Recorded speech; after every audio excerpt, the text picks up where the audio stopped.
मागील 10 वर्षात देशाचा कणा असलेला बळीराजा मेटाकुटीला आला आहे.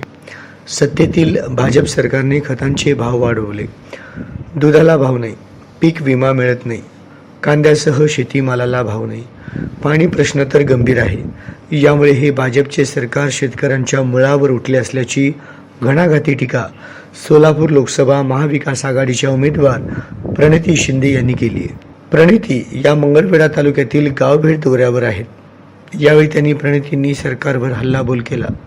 प्रणिती म्हणाल्या, आज महागाई प्रचंड वाढली आहे. इंधनाचे दर वाढल्याने शेतीची मशागत करणे परवडत नाही. खते महागली आहेत, त्यात शेतमालास हमीभाव नाही, दुधाला योग्य दर नाही. त्यामुळे शेतकरी राजा हवालदिल झालाय. मंगळवेढ्यात पाणी प्रश्न गंभीर आहे. असे अनेक समस्या असताना हे लोक निवांत सत्तेची मजा घेत आहेत. यांना जनतेच्या समस्येचे काहीच पडलेले नाही. आज शेतकऱ्यांनी आंदोलन केली तर ती दाबली जातात, त्यांची गळचेपी केली जाते. भाजप काम करत नाही, यांच्याकडे विकासाबद्दल सांगण्यासारखं काही नाही.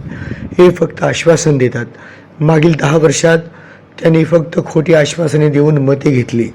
यंदा देखील हीच षडयंत्र रचले जात आहे. आज लोकशाही वाचवणे काळाची गरज आहे. यामुळे काँग्रेसला निवडून द्या असे आवाहन यावेळी प्रणिती यांनी केली आहे.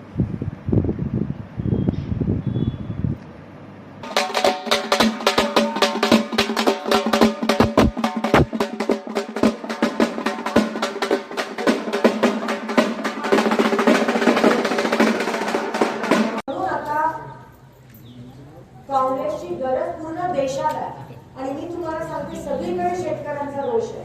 मी मोहोळ, पंढरपूर, अक्कलकोट सगळीकडे रोष आहे. आणि एवढंच नाही, महाराष्ट्राच्या बाहेर पण तुम्हाला दाखवलं जात नाही टीव्हीवर. त्याच्यासाठी गोदी मीडिया.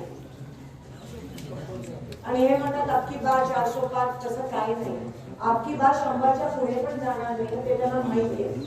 म्हणून अबकी बार भाजप तडीपार असं आपण तुमची बहीण, तुमची लेक तुमच्या सोबत आहे, कधीच विसरू नका. मी